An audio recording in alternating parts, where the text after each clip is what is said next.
Our next speaker is a good friend of mine, Rick Lindroth, and I think you'll enjoy his talk.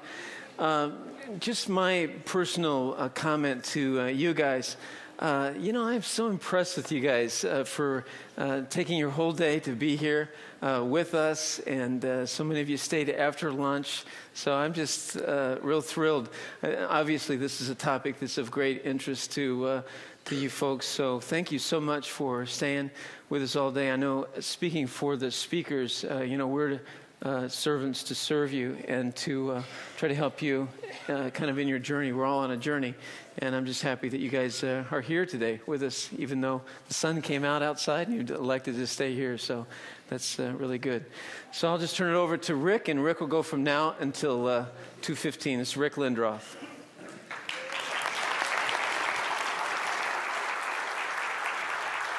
Well, I want to echo what Chris said.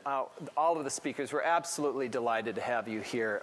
This really gets us pumped up, the fact that all of you would spend a day here.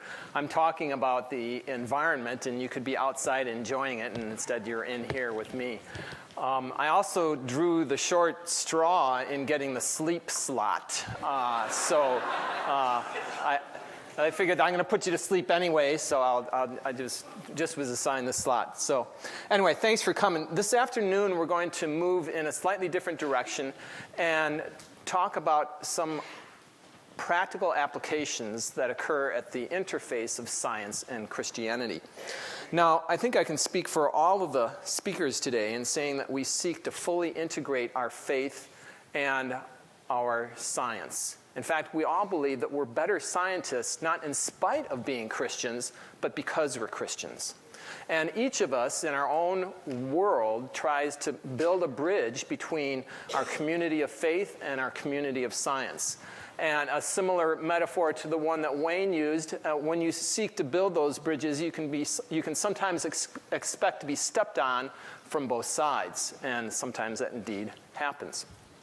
But let's move on and take a look then at one area that's of great concern and interest to me. I'm trained as an ecologist. I do work in global climate change as well as several other areas. And I'm going to be speaking today about 6 degrees of separation, creation care in a changing world. Now, and bear with me if I fumble a little bit here because I'm running that computer and this computer. So, several months after the Katrina disaster, the Today Show hosted a very interesting panel and debate. They asked the question of whether the Gulf Coast disaster was a sign that God is mad at us. And they invited 3 prominent speakers. First was Jerry Falwell, who is founder of the Moral Majority and pastor of Thomas Road Baptist Church. And Andy Borowitz, a humor columnist for Newsweek magazine. And our favorite, Bill Nye, the science guy. And they asked the question, was this Gulf Coast disaster, this monumental disaster, a sign of climate change? Is it a sign that God is mad at us? Well, Bill Nye went first, and of course he was talking in science speak, climate forcing factors, ocean surface temperatures, blah, blah, blah. And then Jerry Falwell spoke, and he said there is no such thing as global warming. Harumph, harumph. In fact, if you go to his website, just a month ago, he gave a sermon titled The Myth of Global Warming. It's posted on his website. And he said in there, the problem is that global warming has become a trendy issue of limousine liberals and Hollywood elitists. And then you might think, well, what about Andy Borowitz? He blamed the entire Gulf Coast disaster on Paris Hilton. And it occurred to me that really what we see here is really a microcosm of the American public. We've got scientists who are screaming out, wake up, pay attention. We've got really, really serious problems coming down fast. We have a small group of very conservative economics experts, a few preachers who are saying, it's all a myth. Pay no attention to the man behind the curtain. It's all a myth. And then we have the large majority of people, the American public, who really would rather pay attention to the antics of Hollywood celebrities than figure out whether cataclysmic climate change is really real. And so I, as a scientist, feel caught in the middle. I feel caught in the middle as a Christian and as a scientist. And I agree with Aldo Leopold, who is the founder of conservation biology, a founder of the Department of Wildlife Ecology right here at the University of Wisconsin. And what Aldo wrote in a Sand County Almanac, if I can catch up with my notes here, one of the penalties of an ecological education is that one lives in a world of wounds. I can tell you that's true. Much of the damage inflicted on land is quite invisible to laymen. An ecologist must either harden his shell and make believe that the consequences of science are none of his business, or he must be the doctor who sees the marks of death in a community that believes itself well and does not want to be told otherwise. People don't like hearing doom and gloom about the future. I don't like hearing it. I don't like telling it. You don't like hearing it. But if it's the brutal facts, we have to face it. Just a little while ago, someone who I really respect and admire in our congregation said to me, "You're not going to give us the Al Gore talk, are you?" Yes, in fact, I probably am. But I can only do so because as a climate change scientist and as a Christian and one who is devoted to truth in both camps, that's what I feel I need to say and you need to hear. So what I say today probably will not make many of you happy, but hopefully it will put you on a road toward transformation. I believe we're all in the process of transformation, and hopefully help guide you or give you some road marks, some milestones, some ideas about how to progress along this path. So my purpose is not only to inform, like Wayne said, but also hopefully to persuade. People outside of science generally tend to view the major environmental issues as problems of science and technology, not as problems of the human condition. And so they look to science and technology to solve them and think that we can just go on our merry way. But as Christians, I think we have to realize that most of the environmental degradation we see around us is fundamentally a part and parcel of the human condition. We would say they are a consequence of sin. And if we really believe that, then I think the Christian church holds forth hope for the world, because we, if anyone, should know how to deal with sin issues. So I'm not going to go into a litany of various environmental crises. Let me just say that they're qualitatively different today than they were 10 or 15 years ago, 20 years ago. Most of the environmental problems we were dealing with then were local in scope. Today they're global in scope. Take, for example, 50% of the Earth's organisms, of the Earth's species, will probably go extinct within the next 50 years. 1 billion people around the world do not have access to clean water today. Many of the ocean's major fisheries, which feed a lot of people around the world, are in danger of complete collapse.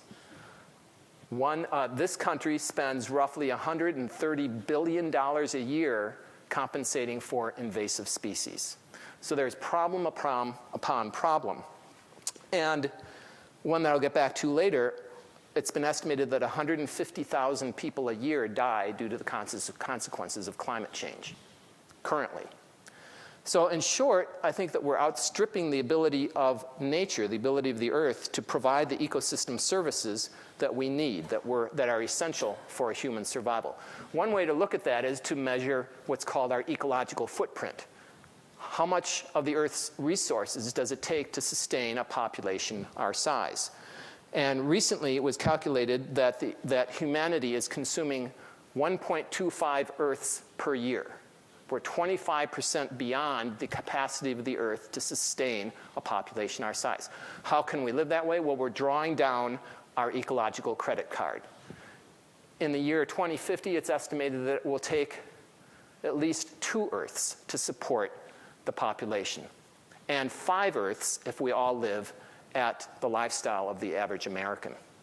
So consumption, this type of runaway consumptive lifestyle, is simply not sustainable. Now you might wonder, how in the world did we get into this fix? Well, actually there's a relatively new book out. In fact, I think it's less than a year old, written by Ed Brown, who actually happens to be a member of this congregation. It's called Our Father's World, and it's out on the book table. And he highlights 3 factors that come together to form what we might call the perfect storm. And those are population, prosperity, and poverty. Well, how do those come together? In my own life, I've seen the Earth's population grow from 3 billion, 4 billion, 5 billion, 6 billion people. And unless things change fairly significantly within this century, we'll hit 8, 10 billion people. Yes, there are problems with distribution of resources, but the fundamental problem is there simply aren't enough to go around. We don't have enough, the Earth doesn't have enough capacity to provide clean water, clean air, recycled products, wood, fiber, soil to sustain a population that large.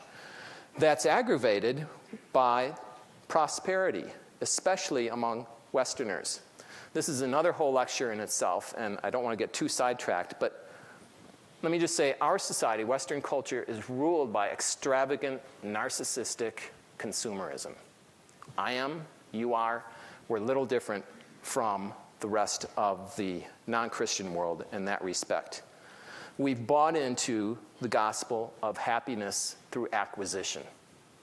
Why is it that we all have this gnawing dissatisfaction with life that we think that we can fulfill by buying stuff?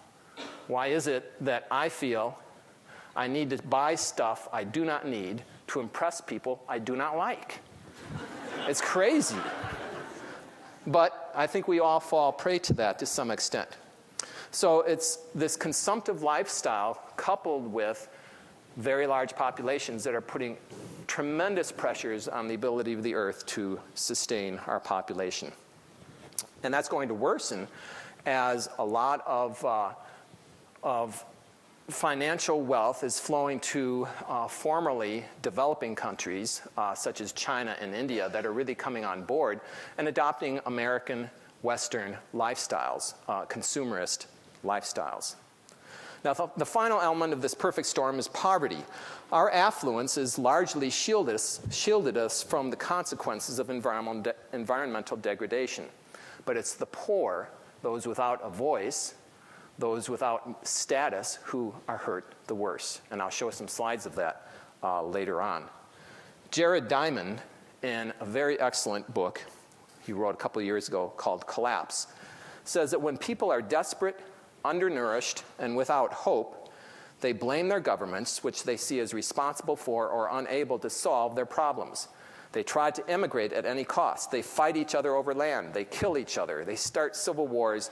They figure they have nothing to lose, so they become terrorists. And that's exactly what we can expect to happen at an increasing rate as people are forced to face the consequences of poverty and environmental degradation. Okay, so given this very gloomy state of affairs, how are we to think about environmental issues? Especially for those of us who are Christians, how are we to think about creation care? And I want to emphasize 2 things. First of all, that concern about the environment is very much a Christian activity. And secondly, that a proper understanding and practice of creation care holds forth great hope for the future. So let's turn our attention very briefly to developing a theology of creation care. And I hope it will become clear that concern for God's creation is not only a legitimate Christian concern, but one that is fundamental for developing a proper understanding of who God is and what his work is in the world. So let's look first at God as creator. The Bible begins its revelation about God in Genesis 1 with the words, "In the beginning, God created the heavens and the earth." And after each of the 6 days of creation, the Bible tells us God saw that it was good. And we all learned this morning that by good it means it functioned properly. All the elements functioned properly together. Now, the fact that God sees his creation as good is significant for us because historically, Christianity has tended to view it otherwise. Since the time of Christ, Christianity has been infiltrated and tainted with the Greek worldview of Platonism. That's the perspective that what is material is evil, and what is supernatural, the immaterial, is what is good. If you can recollect the cake diagram that John showed us this morning, he had the supernatural level at the top, the natural level at the bottom. If you read parts of the salmon sheet, he referred to the upper level as angel food and the lower level as chocolate. Well, the Platonic view would say the upper level, the immaterial, is angel food, and the lower level, the material, is devil's food, right? And that perspective has continued to infiltrate the Christian church and even us today throughout history. As long as it continues, I think Christians will be prevented from fully knowing God as creator and from fully experiencing the creation in the manner that he wants us to. Now, not only does God see his creation as good, but he actually delights in it. Revelation 4:10 says, "You have created all things, and for thy pleasure they are and were created." And the Bible instructs us to take joy and wonder in God's creation. Psalm 104, that we've seen referenced already a couple of times today, is a case in point. So then, what are the implications for me as a Christian to really know and understand God as creator? Well, first, if I am to really know him, then I will worship him as creator. And this is exactly what John was getting at in his revelation in the book, in Revelation 4, verses 10 and 11, where he writes, "The 24 elders fall down before him who sits on the throne and worship him who lives forever and ever. They lay their crowns before the throne and say, 'You are worthy, O Lord, our Lord and God, to receive glory and honor and power, for you created all things, and by your will they were created and have their being.'" Second, to know him as creator means to celebrate and care for his creation. In a sense, I think it's hypocrisy to know God as creator, yet to live separate from his created order and from the joy of it and from the joy of celebrating and really engaging in his creation. I think we need to reintroduce to Christianity the concept of creator and creation. Creation is a very, very rich and meaningful word in the way it was used in the ancient Hebrew text. Very rich word. And we've tended to trivialize it, and we've allowed it to become shanghaied by a small group of conservative Christians who use it to refer to a particular interpretation of Genesis. The word creation has much, much richer meaning than that, and I think we need to reintroduce that to Christianity. Now, God's work as Redeemer also holds implications for our relationship with creation. Genesis 3 tells us of the story of the fall of the human race, and because of willful disobedience to God. The fall of man, the fall of humans, however, did more than cause a separation between the relationship of humans and God. It also disrupted all other relationships in the world. So I don't understand myself the way I was intended to. I don't understand all of you, and my relationship with all of you was broken. And my relationship with the natural world was broken as well. So all of those fundamental relationships in life were severely hampered, were severely marred by the fall. And all of us live in that context. Romans 8 tells us that the whole creation was subjected to frustration, and that the whole creation has been groaning as in the pains of childbirth. Now, the central message of the Bible is that Christ came to redeem the world from the consequences of the fall and to reconcile back the way they were intended to be all of these relationships. So the New Testament is clear that the redemption and reconciliation of Christ extend not only to humans, but to the whole created order. We tend to think of God's redemptive plan as God came to save me, and he came to save you. But we limit it to that. And really, the biblical text tells us it's way more than that. That is central. That is key. I don't want you to hear me saying it's unimportant. That is central. But it is not the limit of God's redemptive plan. The work of God right now is to bring about substantial healing in all of the broken relationships in the world, between people and God, as well as the horizontal relationships among people and people to their environment. Maybe I can give you a few slides to help clarify that. Let's pick some random person. And this person was originally intended to have a rich, fulfilling, complete, unhampered relationship with God, as well as his canoeing buddies, and as well as with the natural world. That's the way God intended it. That's the way God is working through us to bring back into proper relationship. But as a consequence of the fall, we see that relationship with God is broken. The relationship with others is broken. And the relationship with the natural world is substantially marred as well. And the biblical text is that Christ came, died, in order to reconcile all of those relationships. So we see the man-God relationship, the human-God relationship restored, not completely, but fully in the future. But it doesn't stop there. And so often in the Christian church, this is the Platonic thinking coming through, we limit it to that. And that all the other things, the worldly things, are really not that important.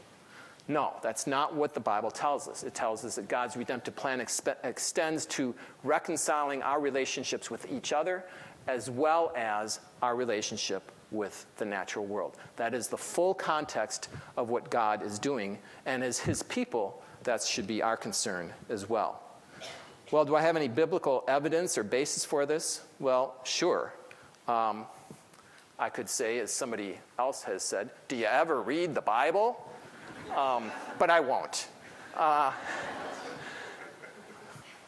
Okay, so we see from Colossians 1:19, 20, and 23, for God was pleased to have all his fullness dwell in him, and through him to reconcile to himself all things, whether things on earth or things in heaven.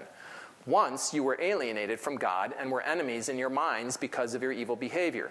But now he has reconciled you by Christ's physical body through death to present you holy in his sight, without blemish and free from accusation. This is the gospel that you have heard and that has been proclaimed to every creature under heaven. And it's interesting that the Greek word for creature here, ktisis, is the same word that is used for creation throughout the entire New Testament. So proclaim to creation, and that God's redemptive plan extends to all of creation. Ephesians 1, verses 9 to 10 says, and he made known to us the mystery of his will according to his good pleasure, which he purposed in Christ to be put into effect when the times will have reached their fulfillment, to bring all things in heaven and on earth together under one head, even Christ. There we see it again, to bring all things together the way they were fully intended to be from the beginning. And one more, hidden away in Acts, and actually this is one of my favorites. This is Peter speaking, and he's speaking to the Jews, and he says, repent then and turn to God so that your sins may be wiped out, that times of refreshing may come from the Lord, and that he may send the Christ who has been appointed for you, even Jesus. He must remain in heaven until the time comes for God to restore everything as he promised long ago through his holy prophets.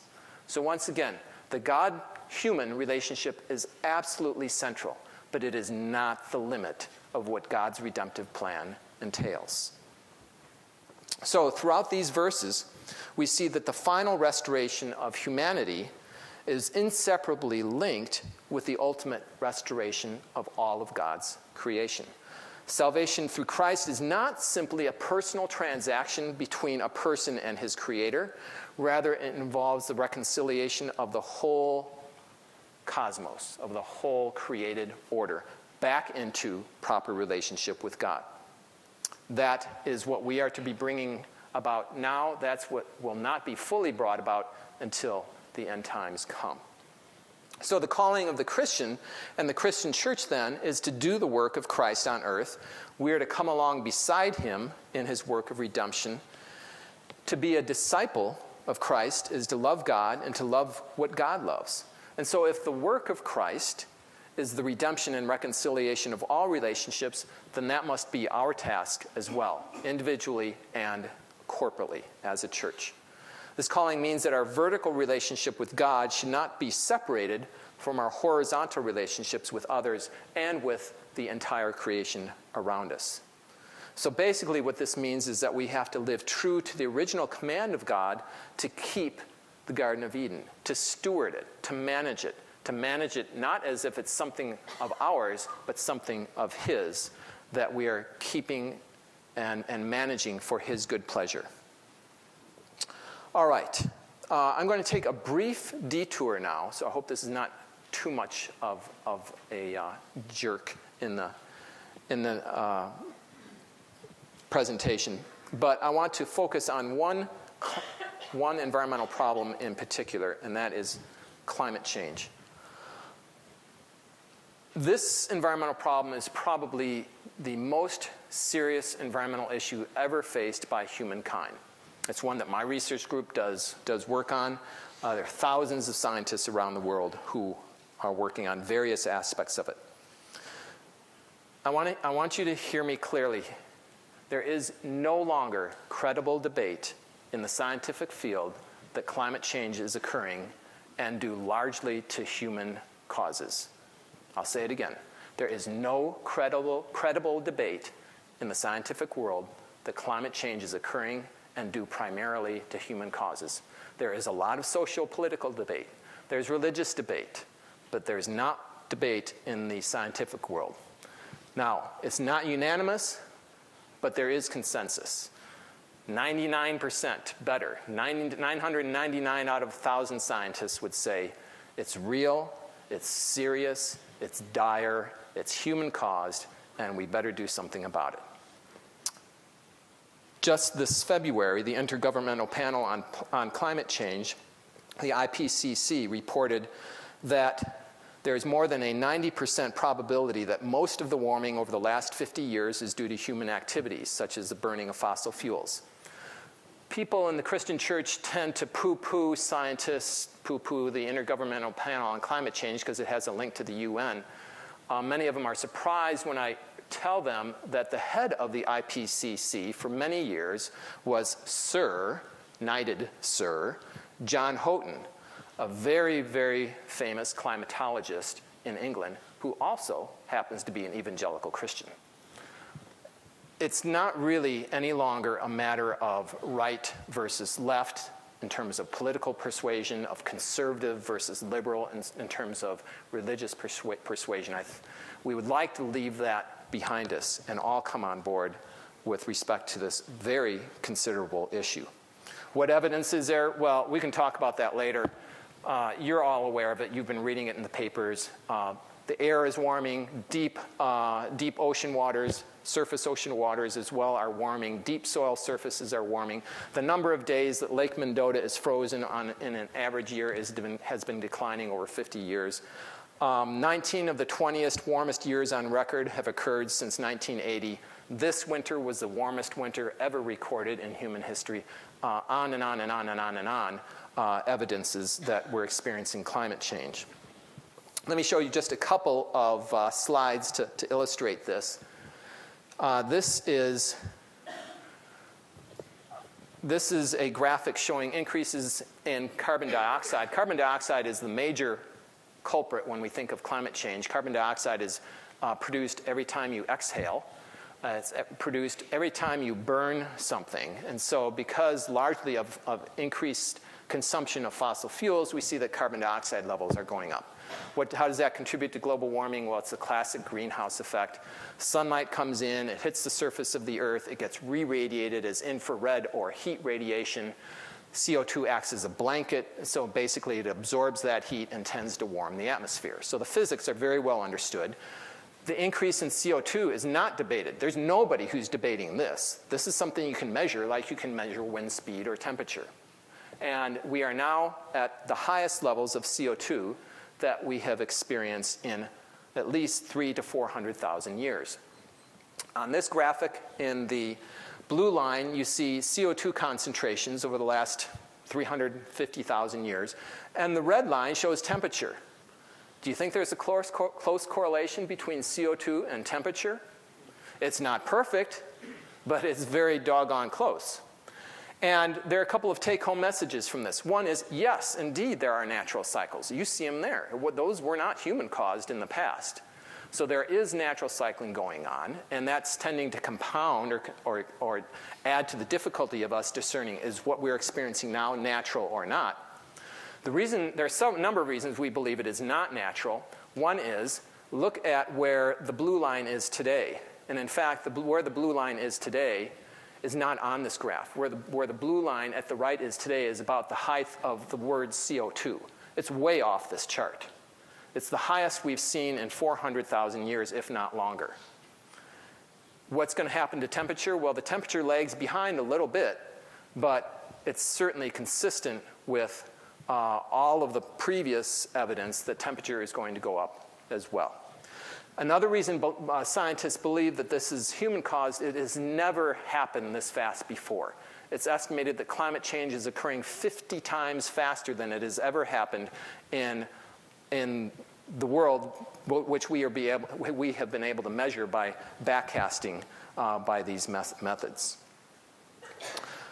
And I won't go over this graphic in any detail. It's basically a way to explain, yes, there are some natural causes, yes, there are human causes, and when you couple them together, we get really good estimates of what's happening to the global climate. So no longer will the scientific world say, oh, that's just natural fluctuation. We don't know that it's human caused, so really there's no reason we should do anything about it. There might have been some consideration of that in the scientific world 10 years ago, but no longer.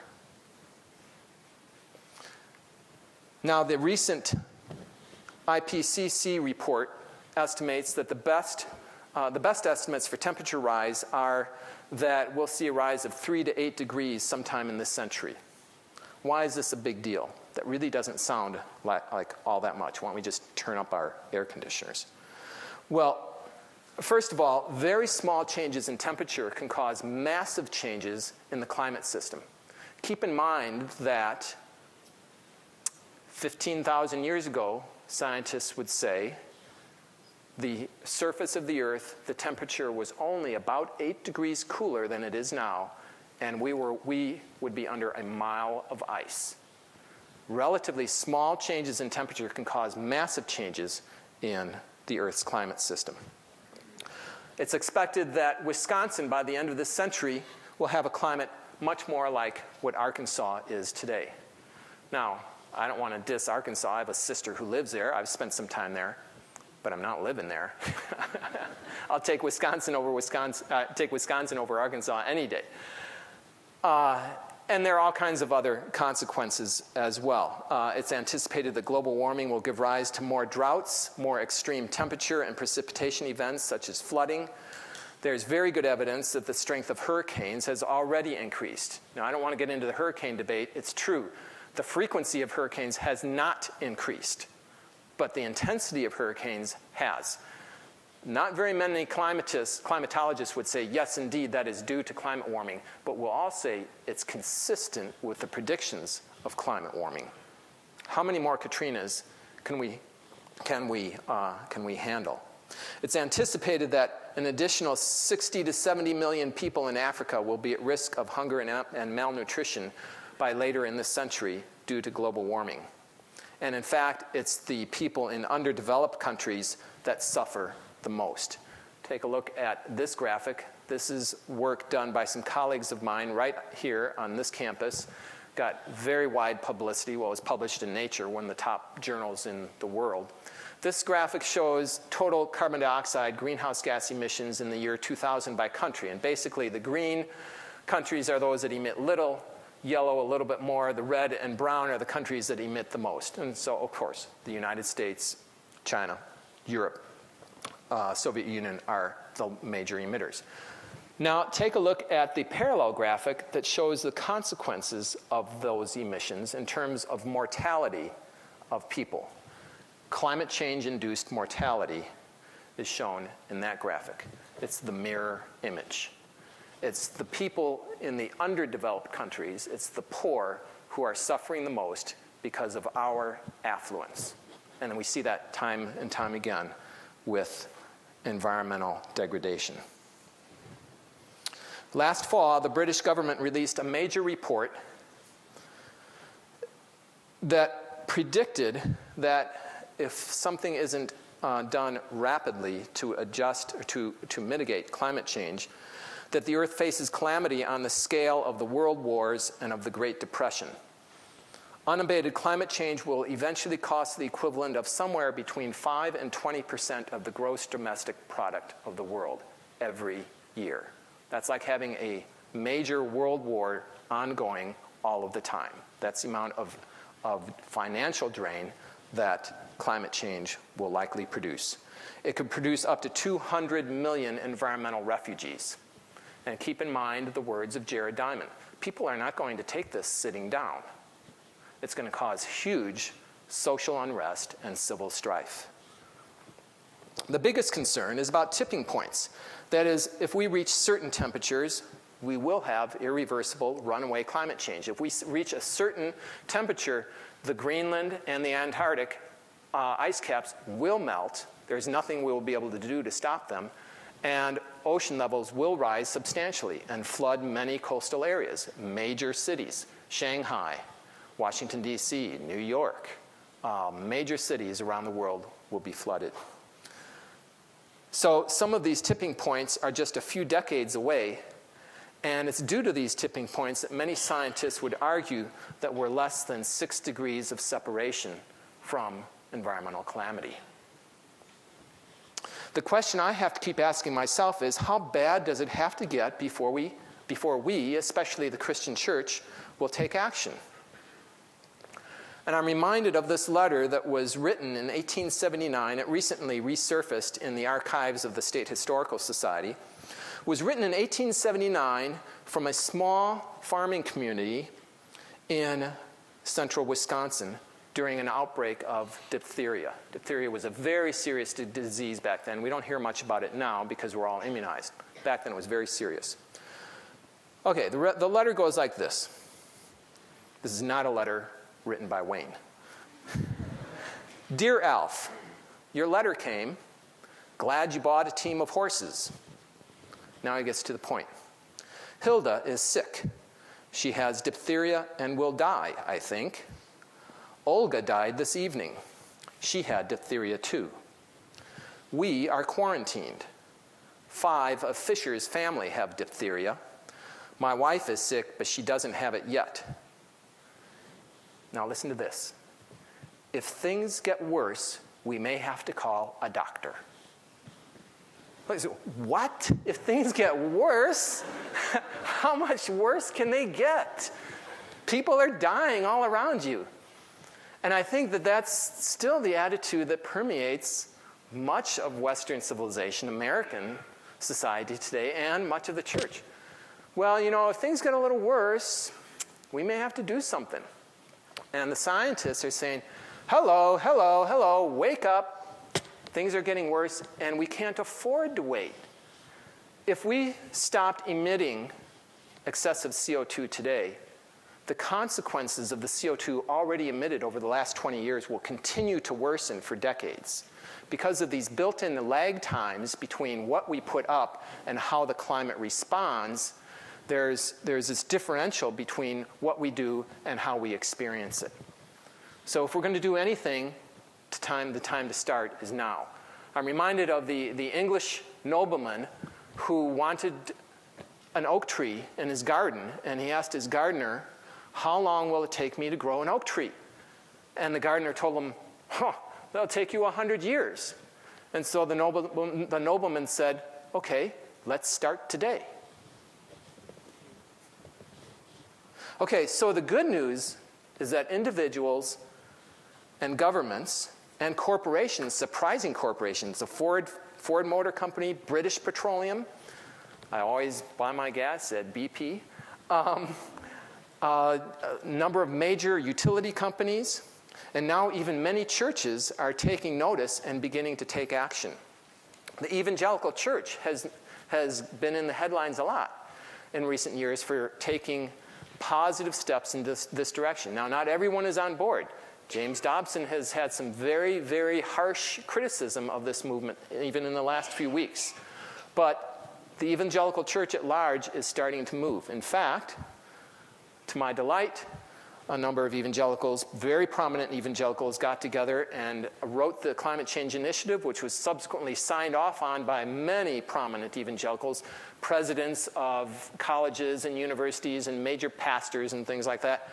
In 2006, they put together this document. It's much more lengthy than what I have here, but you have a link to the web in your resources if you want to look it up. Human-induced climate change is real. The consequences of climate change will be significant and will hit the poor the hardest. Christian moral convictions demand our response to the climate change problem, and the need to act now is urgent. Governments, businesses, churches, and individuals all have a role to play addressing climate change starting now. So, to wrap things up, some lessons for our lives, to quote our pastor. What are we to do? Well, let me give you some suggestions on how to transform our thinking and our values in relation to creation care. Some lessons for our lives. First of all, I think we need to engage in activities that help us learn about and appreciate God's creation. Most of us suffer from some degree of NDD, nature deficit disorder. We're just not really in touch much with nature. Think, for example, if you were to walk down the sidewalk here in front of the church along Whitney Way, how many corporate logos you could immediately recognize? You see a swoosh, Nike. You see an apple with a bite out of it, what's that? Macintosh. Many of you guys, some of you women would recognize the symbols on cars. Now, let's take that same trip. How many of you can walk down the sidewalk and identify the species of tree by the shape of its leaf? And yet, what do you think God is concerned about? Is he concerned about those corporate identities that we so lovingly are attracted to? Probably not as much as we are, and certainly more concerned about the world. The point is here that we're not going to appreciate something that we don't have contact with, and we're not going to care for something that we have little appreciation for. So take opportunities. If you have kids, take those opportunities together. Ask Nikki, sitting right over there, what types of opportunities we took advantage of as little kids, when they were little kids. She'll tell you that we went camping in the winter. She's turning red.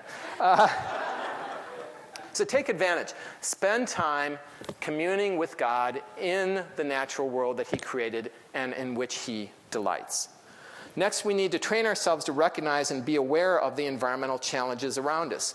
How many of us check out when we hear news of yet another environmental calamity?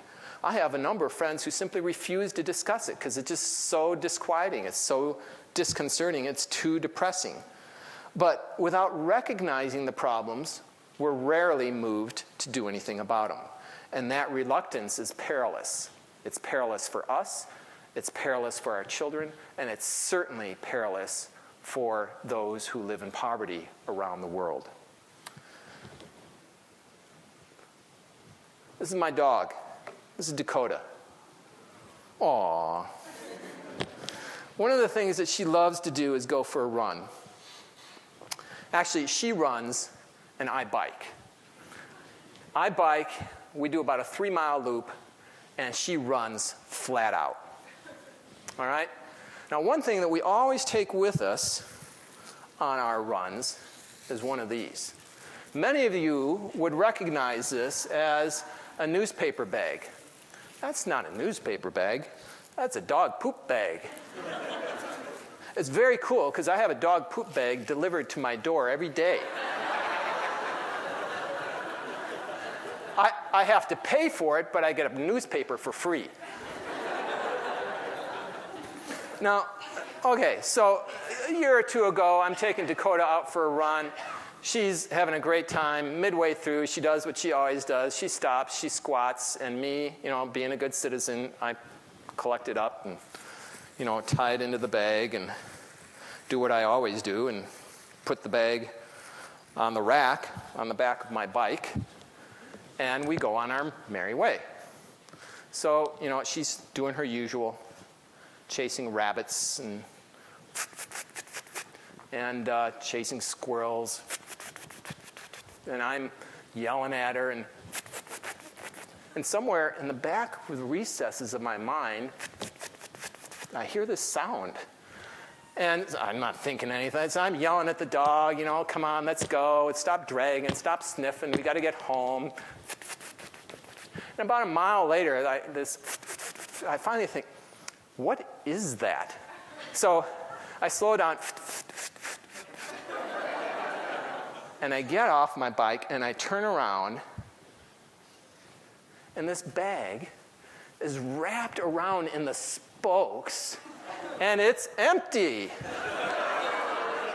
No, shh. I can't say. Okay, what's the point of it? The point of the story is, just because we're not aware of it doesn't mean that there isn't all kinds of crap coming down around us. I'm doing this, I'm looking around, whoa. So my encouragement is, when we hear about environmental tragedies, environmental concerns, don't check out. Learn about them. Think about, okay, what might we do to adjust?